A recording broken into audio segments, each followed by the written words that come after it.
자, 이제 본문 세 번째입니다. 자, 그러면 이제 겸재 선생의 그림을 보고 나서 이게 사라질 뻔했단 말이야? 그러면서 이게 사실 이제 다 간송 선생이 활약을 한 거죠. 자, 계속되는 이야기입니다. The next item. 자, 그 다음 물품은요. 그 다음 여기서부터 여기까지가 네, 여기가 동사고요. 됐죠? 요즘 구조 눈에 들어오죠. 나에게 인상을 심어준, impressed me, 나를 감동시킨 다음 아이템은 바로 gorgeous porcelain 하게 되면 이게 이제 그 백자를 얘기하는 거죠. 도자기인데 바로 뭐라고 불리워지는 거냐면 이게 또 청자 상감 운항문 매병. 그래서 우리말이 더 어렵죠. 그러니까 이대로 번역을 한번 해보면 이게 청자고요. 안에 다 구름이 그려져 있어. 대체 이게 운이에요, 운. 그 다음에, crane. 학이 들어가 있어요. 이게 학이에요, 학. 알겠죠? 그 디자인이 새겨져 있는 이 매병이었습니다. It is a pleasant shade of green. 자, 되게 즐거운, 딱 봤을 때 보기 좋은 청자였고요. 굉장히 아름다운 패턴의 구름과, 그리고, 거기 학들이 들어가 있었죠. 근데 그 학들이 encircling the entire vase. 그 전체, 이 그 도자기를 둘러싸고 있었던 거죠. 자. The clay, 자, 이 학들이요, seem to be alive. 자, 이것도 시험 지르기 너무 좋죠. 살아있는 것처럼 보이타인데, alive 옆에 living이라고 썼을 때, 자, alive냐 living이냐 구별하는 아주 간단한 방법이 있죠. 해석으로는 절대 구별 못해요. 둘 다 살아있는인데, alive는 절대 뒤에 명사가 오지 않고 약속돼 있죠. living은 살아있는 something 하면서 뒤에 뭔가에 대한 설명을 해줘야 되는 형용사다 보니까 뒤에 명사가 없죠? 그러니까 아주 간단하게 alive가 정답입니다. 이건 뭐 어법이라기보다는 어휘로 기억하셔도 좋아요. 그래서 살아있는 것처럼 보였고요. stretching 또 seem to be stretching 이렇게 걸려있는 겁니다. 여기 병렬도 까다로운 게 seem to be에 걸려서 alive, seem to be에 걸려서 stretching인데 여러분 눈앞에는 ing가 없다 보니까 여기다가 stretch라고 썼을 때 맞는 것처럼 보일 수 있단 말이에요. stretch죠. stretch 이렇게. 네. 맞는 이건 동사 원형이 맞나 보다 하면서 얘랑 병렬된다고 착각할 수 있는데 seem to be에 걸려 있는 거예요. seem to be alive, seem to be stretching 이렇게. 알겠죠? 살아있는 것처럼 보이고 뻗고 있는 것처럼 보입니다. Their wings, 그들의 날개를요. In search for freedom, 자유를 찾아. 자, 이 부분은 학교 선생님들 성향에 따라서 문장 변환 문제로도 출시하실 수 있는데요. 원래 문장이 이 정도 문장이었다고 생각하시면 돼요. 근데 얘가 어떻게 이렇게 바뀌게 됐냐면 천천히 보세요. 뭐뭐인 것 같은데, 자, 우리, 이 학들이, 살아있는 것처럼 보이고 날개를 뻗고 있는 것처럼 보인다. 이 문장에서 사실 여기 있는 it은 딱히 뜻이 없죠. 굳이 문법적으로 얘기하면 비인칭 주어입니다. 그러면 굳이 이 접속사까지 넣어가면서 주어동사가 2번인 문장으로 쓰는 것보다 주어동사가 1번인 문장으로 더 짧게 줄이고 싶을 수 있겠죠. 그래서 여기서 의미를 가진 주어가 the crazy이다 보니까 얘를 그냥 앞으로 상승 이동시킨 거예요. 됐죠? 대신 동사는 바뀌면 돼요? 안 돼요? 동일한 문장이니까 동사는 바뀌면 안 되죠? 다만 수일치가 바뀌죠. cranes가 주어니까 seems가 아까는 it이 주어였는데 그죠? 이제 crane 주어니까 seem으로 바꾸고 그다음 더 이상 that은 필요가 없죠. 왜요?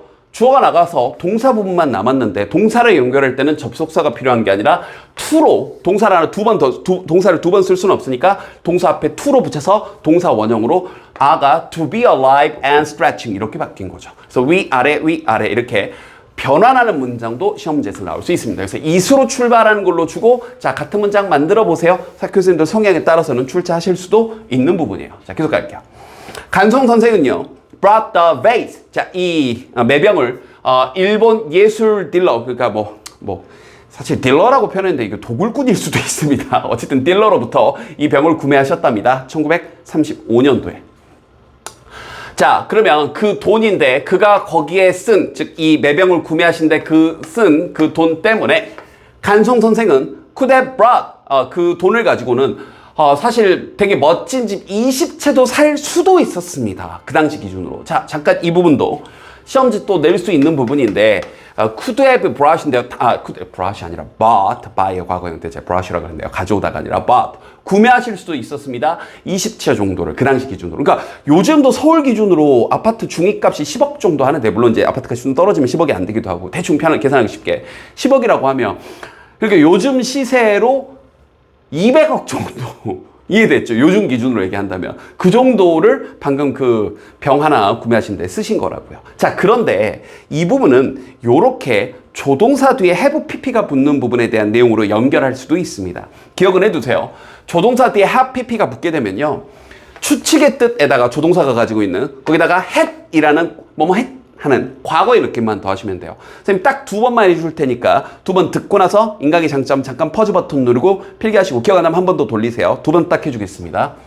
may나 might가 뭐뭐일지도 모른다죠. 그럼 may나 might have pp는 had 쓸지도 모른다. 한 번 더. could have pp가 우리 책에 나온 건데 could가 뭐뭐 할 수도 있다죠. 할 수도 있다. 반반. 그러면 have pp가 붙으면 had 쓸 수도 있다. 여기는 되게 한 20-30% 느낌이었다면 얘는 반반 정도의 느낌이죠. would가 뭐뭐일 거다니까 would have pp는 had 쓸 거다, 했을 거다 한 7-80%. 근데 must를 쓰게 되면 뭐뭐임에 틀림없다죠. 그럼 must have pp는 had 씀에 틀림없다. 뭐 90% 이상. 정반대죠. can't는 했을 리가 없다. can't가 뭐뭐일 리가 없다니까 can't have pp는 했을 리가 없다. 주의하셔야 될 건 should have pp 예언자 조심하시면 되죠. should의 뜻은 해야 한다니까 had 써야 했다. 예언자 후회하는 거. 했어야 했는데 못했죠. 요 느낌으로. 빠르게 한 번 더 해볼게요. 했을지도 모른다. 했을 수도 있다. 반반. 좀 더 세게. would가 뭐뭐일 거다니까 했을 거다. 자, 아주 강력하게 했음에 틀림없다. 정반대로 강력하게 했을 리가 없다. 마지막 후회하는 거. 했어야 했다. 그러니까 20채의 집을 살 수도 있었어요. 그 당시 기준으로. Later, 나중에 different Japanese collector, 자, 다른 일본의 수집상이 offer double the price. 자, 2배의 가격을 제안을 했어요. 근데 어떤 가격이냐면 간송 선생이 이 병에 구매했었던, 자, 간송 선생이 구매했던 게 더 과거니까 여기다 had pp를 썼던 거고, 여기 뭐 구제 얘기하면 대시나 which 정도가 생략돼 있겠죠. pay에 대한 목적어가 빠져 있는 목적격 관계되면서 자리니까요. 그러나 이걸 거절하셨죠. 그걸 또 이런 표현을 썼네요. However, 그러나 간송은 refuse 다음에 이건 약속되어 있는 거죠. 투부정사 쓰는 거고요. part with가 원래 이제 part가 부분에서 나가는 거니까 이제 줘버리는 거거든요. part with 이렇게. 근데 그걸 주는 걸, 내어주는 걸 이해됐죠? 거부하셨습니다. 왜냐하면 he knew, 그가 알고 있었는데 it was the most magnificent vase of its kind. 인데 이것도 정해져 있는 표현. 원래는 이런 표현으로 많이 써요. 참고로 알아두세요. one of a kind인데요. 자, 이 kind가 우리 제자님들이 알고 있다시피 종류란 뜻이 있잖아요. 그럼 그 종류 중에서 딱 하나만 있는 유일무이한 이런 뜻이에요. 여기서 나온 표현이에요. 그 종류 중에서 가장 정말 magnificent, 대단한 그런 화병이라는 걸 알고 있었기 때문입니다. 그렇기 때문에 뭐 2배 안 팔아 이렇게 하신 거예요. 알겠죠? 이또 종류라고 직역하시면 안 돼요. 그것들 중에 가장 멋지다 할 때 쓰는 표현입니다. 그래서 one of a kind라는 표현도 알아두세요. 야, 정말 대단하다, 유일무이하다 그럴 때 one of a kind라는 표현을 씁니다. Today, 오늘날 it is listed, 등재되어 있는데 목록에 올라가져 있는데 한국의 국보 중에 하나로서 National Treasures, 이해됐죠? 올라가 있대요. 자, 그 다음 여기서 또 ing가 주어 역할하는 거 보이죠? 우리 지금 초반에는 ing가 좀 주어 역할하고 있습니다. 분사구문 아니에요. 뒤에 가면 ing는 분사구문입니다. 구별 좀 하셔야 돼요. 그러면 그거 in person, 사람에서가 아니라 직접이란 표현이죠. 직접 그것을 보는 것은 하면서 ing가 주어니까 단수 취급하면서 was, 정말 놀랄 정도로 breathtaking, wow, taking, 그러니까 뭐야, 숨을 앗아가는, 숨 막힌 듯한, 됐죠? 표현 알아두시고 그런 경험이었습니다. 그러면서 이야, 요 정도 간송 선생이 정말 대단한 일을 하셨네요. 여기까지가 본문 3였습니다. 됐죠?